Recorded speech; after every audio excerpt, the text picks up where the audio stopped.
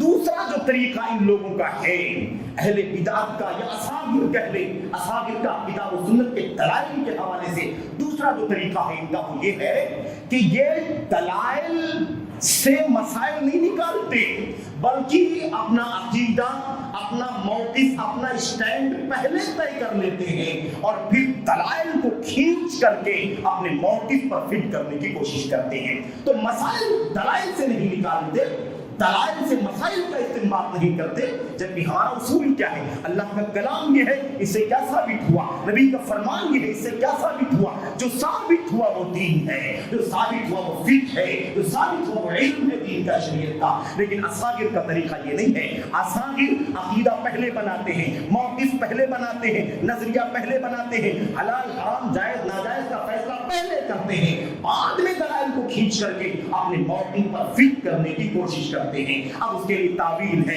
تحریف ہے، کھینچ تان ہے، صحیح کو ضعیف ہے، ضعیف کو صحیح قرار دینا، اور نہ جانے کتنے فتنوں میں یہ لوگ پڑ جاتے ہیں۔ یہ طریقہ ہے، یہ موقف ہے ان کا میرے بھائیوں، جو لوگ یہ کام کرتے ہیں۔ تیسرا طریقہ یہ ہے، تیسرا جو ان کا طریقہ ہے دلائل کے ساتھ، کتاب و سنت کے دلائل کے ساتھ، وہ یہ ہے کہ کتاب و سنت کے دلائل کو نہ سمجھنے کے باوجود امت کے بڑے بڑے مسائل میں علماء سے پہلے فتویٰ دینے میں جلدی کرتے ہیں، ایک دم فاسٹ، فوری طور پر۔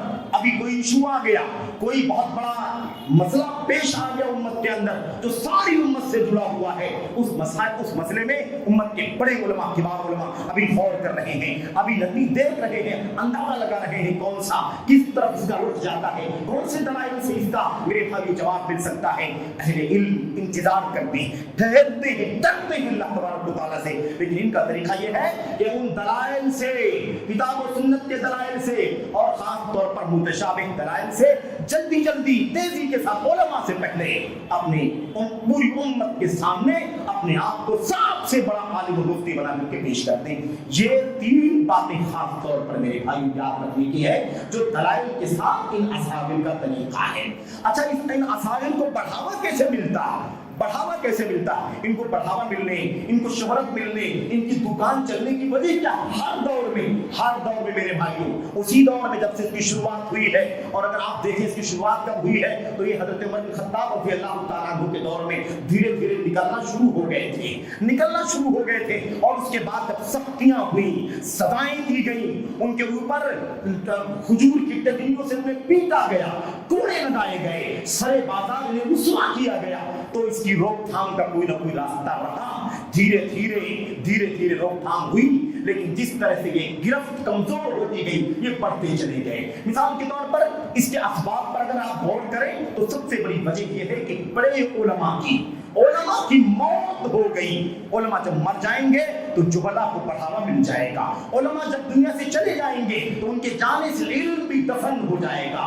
دعوت کے، تعلیم کے، تدریس کے اور رہنمائی کے، تبلیغ کے مشن میں میرے بھائیوں اہم لوگ موجود نہیں رہ جائیں گے، تو ان لوگوں کو بڑھاوا ملے گا۔ ایک پہلی وجہ ہے، اور یہی وجہ میرے بھائیوں اللہ کے نبی نے فرمایا تھا جب علماء مر جائیں گے، لوگوں کو اللہ تعالیٰ علماء کو موت دے کر کے علم اٹھا لے گا تو جہلا کی بالادستی ہو جائے گی، ان کی سرداری ہو جائے گی، ان کو لوگ اپنے مسائل کے لیے، فتووں کے لیے ان سے کنسلٹ کریں گے، رجوع کریں گے، یہ صورتحال پیدا ہو جائے گی۔ لیکن جب تک گرفت رہے گی میرے بھائیوں علماء کی، تب تک یہ کام نہیں ہوگا۔ علماء کے جانے کے بعد یہ سارے مسائل کھڑے ہو جائیں گے۔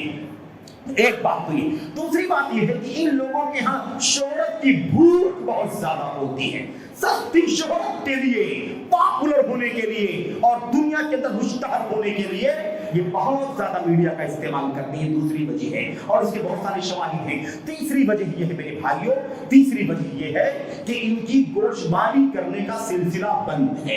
اگر ان کی گوشمالی کرنے والا کوئی رہے, ان کو پکڑنے والا اگر کوئی رہے عمر بن خطاب عثمان غنی جیسا, تو میں سمجھتا ہوں کہ اس کی روک تھام ہو سکتی ہے. آپ کو معلوم ہوگا عمر بن خطاب کے زمانے میں سبیل عراقی تھا. سبیل عراقی ایک مشہور نام ہے, تاریخ کے اندر اس کا تذکرہ موجود ہے. یہ شخص مدینہ آیا, عراق سے مدینہ آیا, اور یاد رکھیں عراق اور یاد رکھیں مدینہ, فتنوں کی سرزمین عراق, اور وہاں سے مدینہ فتنہ لے کر کے آ گیا. اس آدمی نے مدینہ آ کر کے کیا کہا, لوگوں کے بیچ میں جا کر کے متشابہ آیتوں کو پڑھ کر کے سوال کرنے لگا.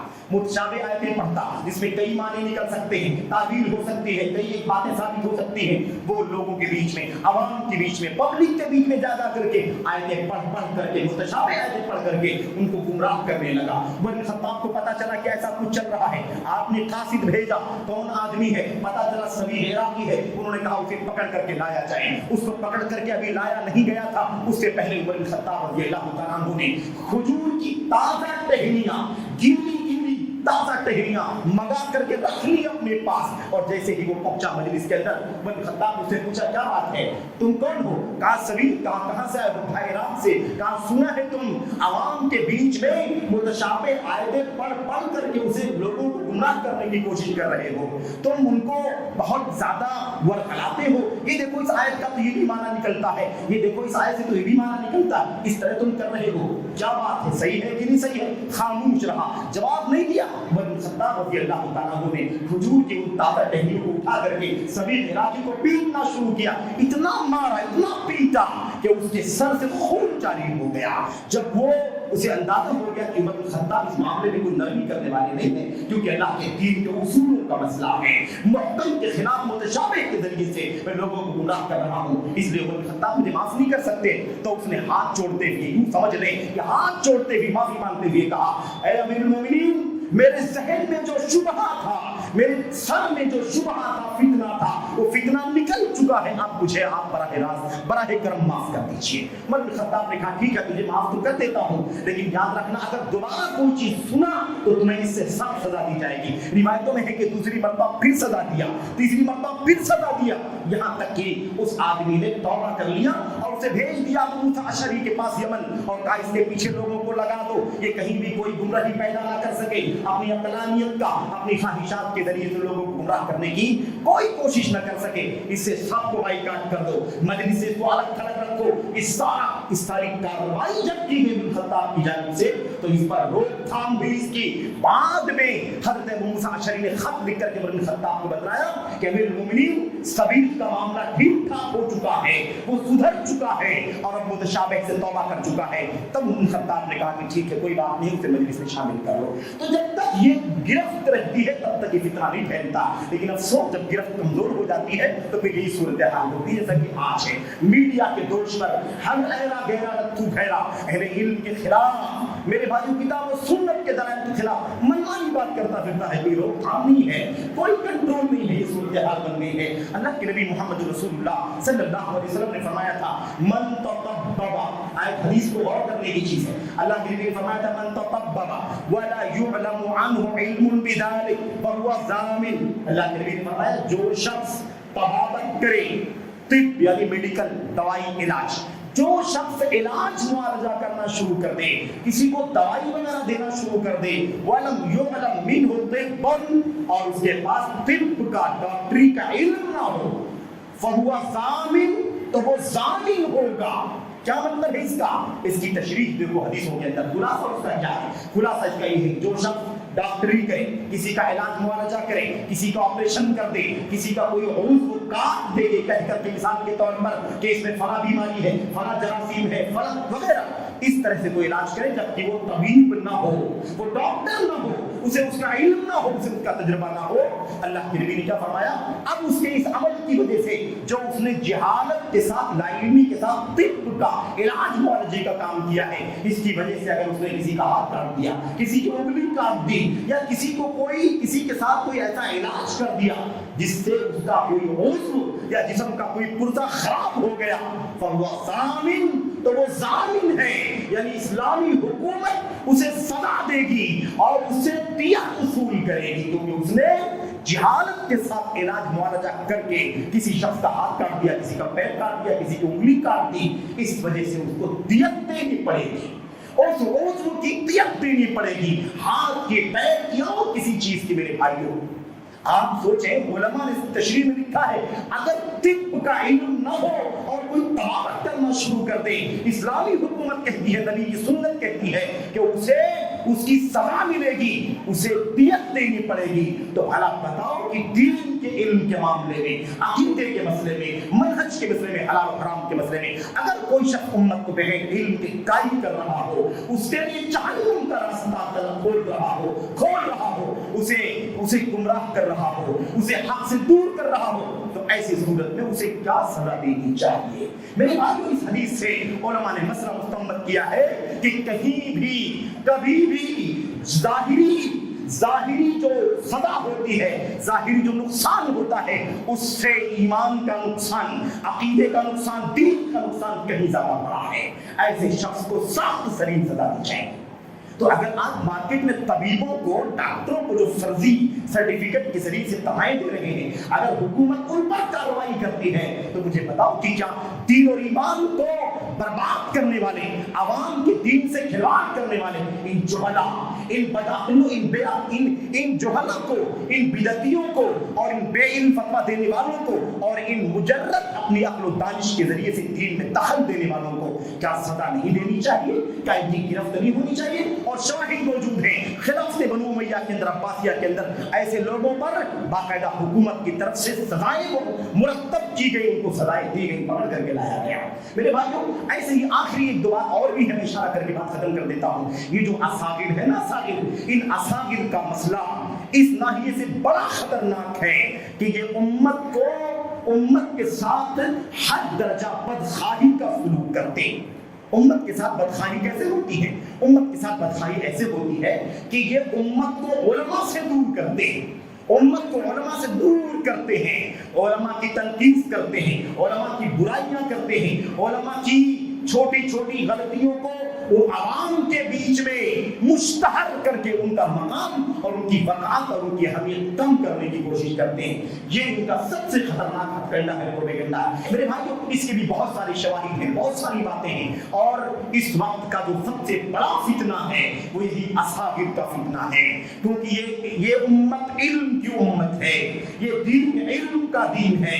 اس دین کی وحی کی شروعات علم کے ذریعے سے ہوئی تھی۔ اگر یہ علم ہی چلا جائے، جہلا کے ہاتھ میں بالادستی، بدعتیوں کے ہاتھ میں بالادستی، تحریکیوں کے ہاتھ میں بالادستی، عقلانیوں کے ہاتھ میں بالادستی، صوفیوں کے ہاتھ میں بالادستی، اور میرے بھائیوں بڑے اپنے آپ کو دانشور اور لاجک والے سمجھنے والوں کے ہاتھ میں اگر بالادستی چلی جائے، آؤٹ سائڈرز کے ہاتھ میں دین کی دعوت کا کام چلا جائے، تو بھلا بتاؤ کہ امت کے لیے اس سے بڑا خطرناک معاملہ کیا ہو سکتا ہے؟ میرے بھائی اسی لیے اللہ کے نبی صلی اللہ علیہ وسلم نے فرمایا تھا کہ قیامت کی نشانی میں سے نشانی ہے کہ اساغر سے، آؤٹ سائڈر سے یا غیر معتبر لوگوں سے علم حاصل کیا جائے گا، یہاں تلاش کیا جائے گا۔ میرے بھائیوں ہمیں چاہیے کہ ہم اس فتنے کو خاص طور پر سمجھیں، اساغر سے اپنے آپ کو بچاؤ۔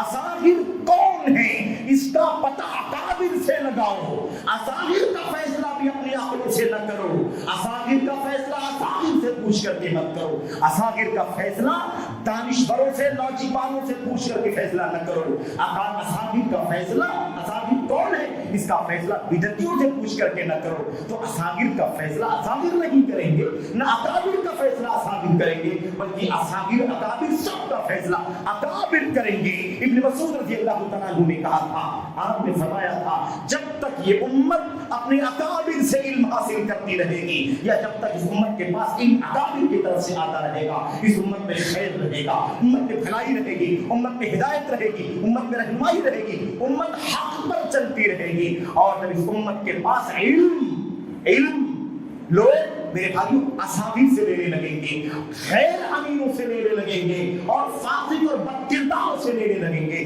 حالانکہ تو یہ ہلاک اور برباد ہو جائیں گے۔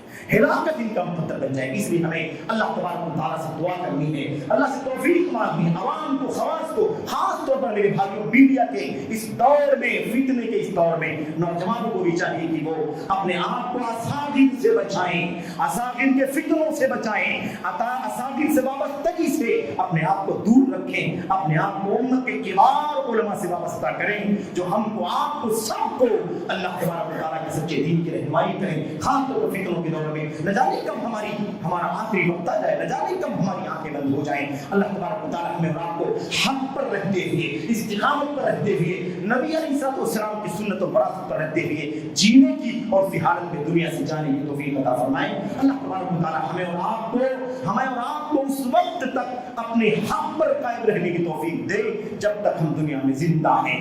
آخری سانس تک ہماری حفاظت اللہ تبارک و تعالیٰ فتنوں سے فرمائے. آمین رب العالمین. صلی اللہ علیہ وسلم وبارک علی نبینا محمد وعلی آلہ وصحبہ اجمعین. السلام علیکم ورحمۃ اللہ. الحمدللہ نحمده ونستعینه ونستغفره. اللهم صل على محمد وعلى ال محمد كما صليت على ابراهيم وعلى ال ابراهيم انك حميد مجيد. اللهم بارك على محمد وعلى ال محمد كما باركت على ابراهيم وعلى ال ابراهيم في العالمين انك حميد مجيد. سبحان ربك رب العزة عما يصفون والسلام على المرسلين والحمد لله.